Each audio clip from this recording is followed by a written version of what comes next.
Bonjour à tous et bienvenue dans cette nouvelle vidéo où on va parler tissu éco-responsable. On prend de plus en plus conscience de l'impact de nos vêtements mais aussi de nos tissus sur l'environnement, sur notre santé ou sur d'autres êtres humains.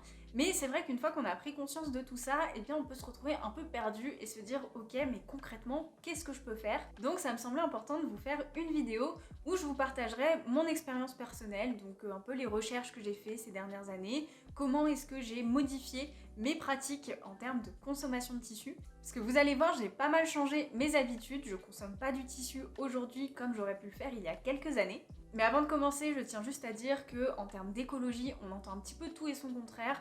Donc ce que je vous partage aujourd'hui, c'est vraiment mon expérience, mes conseils, mon avis personnel, c'est en aucun cas une vérité générale absolue. Donc s'il y a des pratiques qui vous parlent, que vous avez envie d'essayer, eh bien allez-y, je peux que vous y encourager. Ou si à l'inverse, ça vous plaît pas et vous n'avez pas envie de le faire, auquel cas c'est votre droit, vous êtes parfaitement libre.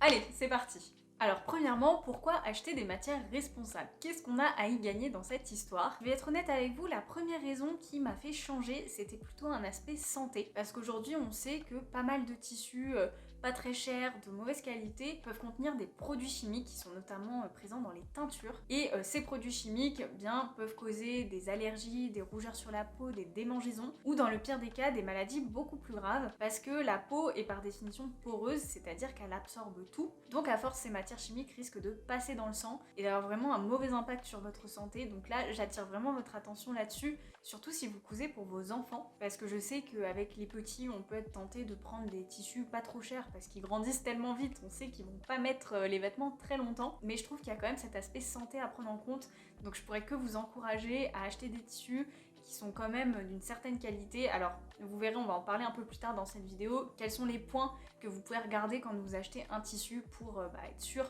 que justement il n'y a pas tous ces produits chimiques dedans. Donc là on a parlé de l'aspect santé. La deuxième chose c'est le côté économique, parce que c'est vrai qu'avant j'avais tendance à acheter des tissus pas trop chers en me disant que j'économisais de l'argent et que c'était chouette, donc je passais plusieurs heures à coudre mon vêtement et une fois le vêtement fini, après le premier ou deuxième passage en machine, et le tissu avait vraiment perdu toute son allure, c'était déformé, il commençait à boulocher et du coup j'étais dégoûtée parce que certes j'avais payé moins cher, mais par contre le temps que j'avais passé à coudre mon vêtement, j'avais l'impression de l'avoir perdu parce que je pouvais pratiquement plus le mettre tellement le vêtement était devenu moche, tout simplement, j'ai pas d'autres mots. Donc c'est vrai que maintenant je préfère acheter des tissus un petit peu plus chers mais qui vont me durer dans le temps parce que je passe des heures à coudre ce vêtement, donc j'ai envie qu'il ait quand même une durée de vie un peu correcte. Bien évidemment, il y a une raison environnementale parce qu'on sait que la fabrication de certains tissus va polluer les sols, épuiser les réserves d'eau ou encore laisser une empreinte carbone terrible si le tissu a fait le tour du monde.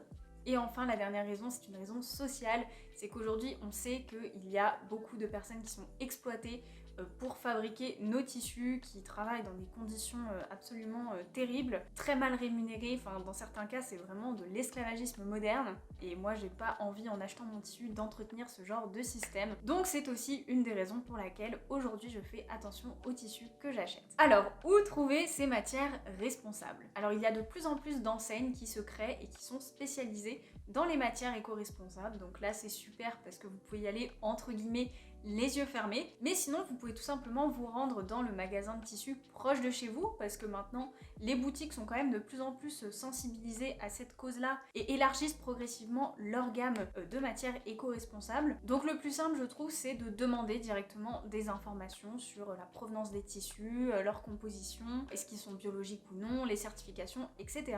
Alors je sais que les vendeurs sont pas toujours malheureusement en capacité de vous répondre selon les questions que vous posez, sont pas toujours informés, mais bon, ça vaut toujours le coup d'essayer. Et j'ai envie de dire que sur ce coup-là, internet est un peu plus en avance, tout simplement parce que sur internet, je trouve qu'on a un accès à l'information qui est plus simple. Les fiches produits vous donnent plus d'informations sur la traçabilité, je trouve que c'est plus clair, plus transparent. Donc personnellement, j'ai tendance à plutôt me diriger vers internet quand je cherche des tissus éco-responsables. Alors vous inquiétez pas, tout au long de cette vidéo, je vais vous dire quels sont les points auxquels il faut faire attention, qu'est-ce qu'il faut regarder dans la fiche produit pour voir si le tissu est vraiment responsable ou non. Mais en plus de ça, si ça vous intéresse, je vous ai fait une petite liste d'enseignes de confiance chez qui j'achète personnellement. Alors c'est pas du tout une vidéo sponsorisée, c'est vraiment des enseignes que j'ai découvertes au fur et à mesure de mes recherches, qui pour moi me semblent être honnêtes dans leur démarche et chez qui il y a une traçabilité et une transparence. Je dis pas qu'elles sont parfaites, mais je trouve qu'elles font quand même pas mal d'efforts et qu'elles méritent d'être mentionnées. Donc si ça vous intéresse, elles sont dans la description de la vidéo. Quelles sont les matières à privilégier? Alors personnellement, c'est un des plus gros changements dans mes habitudes, mais c'est vrai que maintenant, j'achète pratiquement que des matières naturelles, c'est-à-dire du coton, du lin, du chanvre, ça c'est vraiment la matière plus en termes d'écologie, ou encore de la laine. Alors je sais qu'il va y avoir débat sur ces matières naturelles parce que certaines vont utiliser beaucoup de pesticides, beaucoup d'eau et du coup seront pas forcément bonnes pour l'environnement. Donc bien évidemment c'est pas parce qu'il y a écrit coton qu'il faut se ruer dessus en disant super c'est écolo. Non, il faut quand même garder un minimum de recul et sélectionner les fibres qui ont été cultivées et récoltées puis transformées de manière responsable. Donc pour ça, on va notamment parler un petit peu plus tard du label Better Cotton Initiative. Maintenant, j'aimerais apporter quand même une nuance pour ce qui est des personnes qui se tournent vers les vêtements ou les tissus dits vegan. Donc vegan, ça veut dire qu'on va substituer des matières naturelles issues des animaux par une matière synthétique créée par l'homme, donc issue de la pétrochimie. Et là, en fait, c'est tout simplement quel est votre combat, entre guillemets. À titre personnel, j'ai tendance à choisir la laine tout simplement pour ses propriétés. Parce qu'elle est chaude et parce qu'une laine bien entretenue, vous pouvez la garder pendant des dizaines d'années. Alors qu'à l'inverse, une pelote en acrylique par exemple, de 1 ça vous tiendra pas chaud et de 2 elle va se déformer bien plus vite. Et un gros problème des matières synthétiques, c'est qu'en plus de polluer au moment de l'extraction et de la transformation, elles polluent également durant toute la vie du vêtement. Puisque quand vous allez coudre un vêtement en matière synthétique et que vous allez le mettre à la machine à laver, et bien chaque fois que la machine va tourner, il va libérer des microparticules qui vont se retrouver dans l'eau, qui vont ensuite aller dans les océans. Les poissons vont absorber ces microparticules et devinez qui mange les poissons, c'est nous. Donc voilà, ça fait un petit peu un cercle vicieux qui moi personnellement me dérange.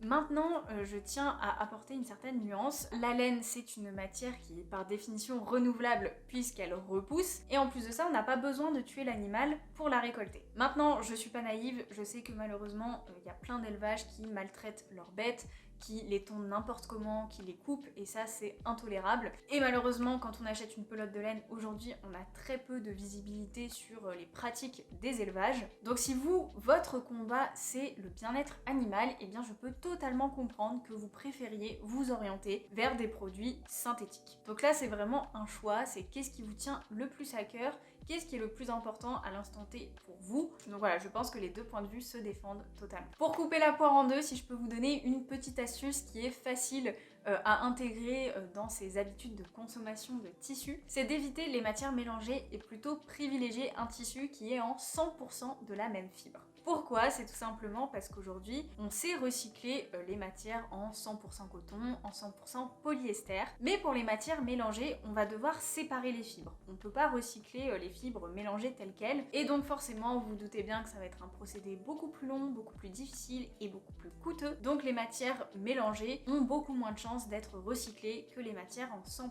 D'ailleurs, une chose à laquelle il faut faire attention, c'est quand vous voyez la mention recyclable et recyclé. Recyclable, ça veut dire qu'il peut potentiellement être recyclé mais qui ne le sera pas forcément, alors que recyclé ça veut dire que ça a été recyclé par le passé, donc bon là on est sûr que ça a été fait. Donc c'est vrai que si je me retrouve face à un tissu qui est en 50% polyester et 50% coton et que j'hésite avec une autre matière qui est en 100% polyester, sur ce coup là je vais avoir tendance à choisir le 100% polyester, même si j'aime pas les matières synthétiques, parce que je pense à la fin de vie du tissu et que je me dis que celui-là il aura plus de chances d'être recyclé que l'autre. Comme promis, on va parler des étiquettes ou des fiches produits sur internet. Donc qu'est-ce qu'il faut regarder, à quoi il faut être attentif? Je vous explique tout de suite. La première chose qu'on peut avoir tendance à regarder par réflexe, c'est la provenance du tissu. Donc on va essayer de privilégier le plus local possible, sauf que malheureusement la provenance du tissu c'est pas toujours une donnée super fiable, tout simplement parce que vous pouvez indiquer Made in France même si 100% du tissu n'a pas été fait en France. Donc c'est toujours difficile d'avoir une vraie traçabilité lorsqu'on a juste un pays de provenance, moi c'est une information que j'aime pas trop, en laquelle j'ai pas vraiment confiance. Ce que je préfère, c'est quand les marques décomposent cette provenance. C'est-à-dire qu'ils vont vous donner la provenance de la matière première, donc de la fibre qui a servi à faire ce vêtement. Donc par exemple, si c'est du coton, est-ce que ce coton il vient d'Inde, donc de assez loin, ou est-ce qu'il a plutôt été cultivé et récolté en Turquie ou en Espagne, qui sont un peu les deux producteurs les plus proches de la France, donc auquel cas là je préfère. En plus on sait que la Turquie et l'Espagne sont beaucoup plus surveillées que l'Inde en termes d'utilisation de produits chimiques. Donc ça, la provenance de la matière première, on commence à le voir de plus en plus, donc ça fait plaisir. Mais ce que j'apprécie réellement, malheureusement ça reste encore très rare, mais c'est quand le site ou le magasin vous indique le lieu de tissage, de filage et d'ennoblissement. Donc en fait ce sont les lieux où ont été réalisées toutes les autres étapes de transformation de la matière. Donc quand le coton il arrive, il va être transformé en fil, ce fil va être tissé pour faire un tissu. Et ensuite, vous allez avoir ce qu'on appelle l'ennoblissement, donc c'est la teinture, la broderie éventuelle, les imprimés, enfin tout ça. Donc quand vous savez où ont été réalisées toutes ces étapes, et bien là vous avez vraiment une vue globale du chemin qu'a parcouru votre tissu. Donc là c'est transparence à fond, et ça me fait plaisir quand il y a ça. Donc quand vous avez la chance d'avoir accès à ces informations, bah évidemment on privilégie des pays plutôt européens, parce qu'il y a de plus hauts standards de contrôle et de qualité. Idéalement on choisit la France, mais bon... Malheureusement, à l'heure actuelle, il n'y a pas beaucoup de tissus qui sont 100% français. Si la matière est naturelle, c'est bien de regarder si elle est biologique. Et enfin, sur les étiquettes, vous allez chercher les certifications. Et ça, je vous en parle en détail tout de suite. Alors, qu'est-ce qu'un label ou une certification? Tout simplement une étiquette qu'on va venir apposer sur un produit pour garantir quelque chose. Donc ça peut être son origine, sa qualité. Les labels, vous êtes souvent habitués à les voir dans l'alimentaire avec le label agriculture biologique, appellation d'origine protégée, etc. Mais c'est vrai que dans le textile, on a un peu moins l'habitude, donc ça me semblait important de vous en parler aujourd'hui. Bien sûr, comme toute chose, les labels sont imparfaits. Mais personnellement, j'aime bien quand même quand il y a un label, parce que ça veut dire qu'il y a quelqu'un qui a été mettre son nez dans ce qui se passe, qui a quand même vérifié les différentes étapes de production, qui a un cahier des charges qui a dû être respecté. Donc pour moi, c'est quand même un gage de confiance et de qualité. Le premier label, qui est aussi le plus courant dans le textile, c'est Oeko-Tex. Le label Oeko-Tex garantit qu'il n'y a pas de produits chimiques nocifs qui ont été utilisés dans la fabrication du textile, qu'il y a eu un contrôle à chaque étape de la production et pas seulement au début ou à la fin, que des fibres écologiques ont été utilisées, donc beaucoup sont bio, mais si jamais elles sont pas biologiques, eh bien elles sont quand même issues de l'agriculture raisonnée, donc vous êtes sûr qu'ils y sont pas allés à fond sur les pesticides. Et enfin le respect des travailleurs, donc pas de travail des enfants, et pas d'esclavagisme moderne. Un tissu synthétique peut être certifié Oeko-Tex, mais forcément il sera pas biologique, hein. J'ai pas encore rencontré de pétrole bio. Chez Oeko-Tex, il y a différents standards, le plus élevé étant le standard 100. Donc quand vous voyez sur votre tissu le petit label Oeko-Tex standard 100, vous savez qu'il y a quand même un certain nombre d'exigences qui ont été atteintes. Ensuite, vous avez le label GOTS. Alors GOTS, il certifie grosso modo les mêmes choses que le Oeko-Tex, sauf qu'il pousse les choses encore un cran plus loin, parce qu'à l'heure actuelle, pour le textile, c'est GOTS le label le plus exigeant. Là aussi, on a plusieurs niveaux, il y en a deux en réalité. Le niveau 1, qui est le plus élevé, indique que 95% des fibres de ce textile sont biologiques, et que le textile contient moins de 5% de fibres artificielles ou synthétiques. Et le niveau 2 qui est un petit peu plus souple, cette fois on a 70% des fibres qui sont biologiques certifiées et 30% qui sont des fibres non biologiques, et au sein de ces 30%, seulement 10% peuvent être des fibres d'origine synthétique ou artificielle. Alors ce chiffre monte un petit peu à 25% pour ce qui est des chaussettes, des caleçons ou des vêtements de sport. Mais bon, là c'est normal qu'on augmente un petit peu la quantité de fibres artificielles parce que ce sont des vêtements qui ont besoin d'élasticité. Ça, malheureusement, dans la nature, on ne sait pas le trouver. Et enfin, le label GOTS ne certifie pas le cuir, contrairement à Oeko-Tex. Dernier label dont je voulais vous parler, c'est le Better Cotton Initiative. Donc il a, comme son nom l'indique, ne certifie que le coton. Donc là, au moment de la culture du coton, ils font attention à la santé des sols, à la gestion de l'eau, aux émissions carbone et à la biodiversité. Ils s'assurent également que la culture du coton soit viable même pour les petits exploitants, qu'ils aient des salaires et des conditions de travail décentes. Ils encouragent l'autonomisation des femmes et bien évidemment luttent contre le travail forcé. Leur objectif est donc de stimuler la demande mondiale de coton responsable. Donc ils essayent vraiment de se montrer et d'encourager les marques, les grossistes, les fabricants à choisir leur coton qui est responsable plutôt qu'un autre. Maintenant, j'aimerais vous parler du bio. Contrairement à l'alimentaire, dans le textile, quand vous voyez écrit biologique, ça ne repose sur rien. Actuellement, il n'y a pas un label juste biologique qui est certifié de façon étatique ou par un organisme qui va venir auditer et vérifier que les tissus respectent bien cet engagement biologique. En tout cas, pas avec l'étiquette juste biologique. Parce que vous avez vu, je viens de vous en parler, Oeko-Tex, GOTS, ils certifient quand même que la majorité de la fibre est d'origine biologique. Donc si vous voyez sur un tissu le label GOTS ou Oeko-Tex, eh bien c'est induit que la majorité des fibres sont biologiques. Donc là vous pouvez faire confiance. Par contre si sur l'étiquette il y a juste écrit biologique, ça repose sur rien. Enfin vous n'avez pas de moyen de le vérifier, peut-être que c'est vrai, mais il n'y a rien qui le prouve concrètement. Personne n'a été vérifié pour vous le garantir. Donc j'en profite au passage pour vous mettre en garde contre les termes marketing qui peuvent être utilisés de façon un peu abusive. Je pense par exemple aux termes tissu naturel, tissu écologique, tissu responsable, tissu vert, je crois que ça c'est vraiment le pire de tous. Donc vérifiez qu'est-ce qui se cache derrière ces appellations. Moi quand on me dit un tissu responsable, bah, s'il est certifié Oeko-Tex, GOTS ou Better Cotton Initiative, ok, je veux bien. Si c'est juste du polyester recyclable, c'est un peu léger quand même. Donc voilà, méfiez-vous des termes marketing qui sont là pour semer le doute dans votre esprit et qui vous tendent un petit peu des pièges dans lesquels il est facile de tomber. Dernier point de cette vidéo, et pas des moindres, puisqu'il s'agit du prix. Vous vous doutez bien que toutes ces pratiques plus écologiques, plus éthiques, tous ces contrôles liés au label ont forcément une répercussion sur le prix final des tissus. Donc forcément, un tissu éco-responsable vous coûtera plus cher qu'un tissu qui ne l'est pas. Donc quand vous croisez la route d'un tissu à 3 € le mètre, et bien par définition, il ne peut pas être éco-responsable parce que pour obtenir un prix aussi bas, ça veut dire que forcément dans la chaîne, il y a quelqu'un qui n'a pas été rémunéré à sa juste valeur, ou ça veut dire qu'ils ont vraiment eu recours à des pratiques ni éthiques ni responsables pour faire baisser les prix au maximum. Donc personnellement, je fuis les sites comme Wish, Alibaba, AliExpress ou autres qui cassent les prix, qui vous proposent, j'ai été faire un tour par curiosité, j'ai vu des coupons de tissu des fois à moins d'1 € le mètre, c'était des centimes. Donc là, je sais pas comment ils arrivent à un tel prix, mais moi j'ai la sonnette d'alarme qui sonne de tous les côtés. Et il y a un autre site que je vois beaucoup passer en ce moment, et là je pense que je vais m'attirer des foudres, je suis désolée, parce que je sais qu'il est très très populaire en ce moment.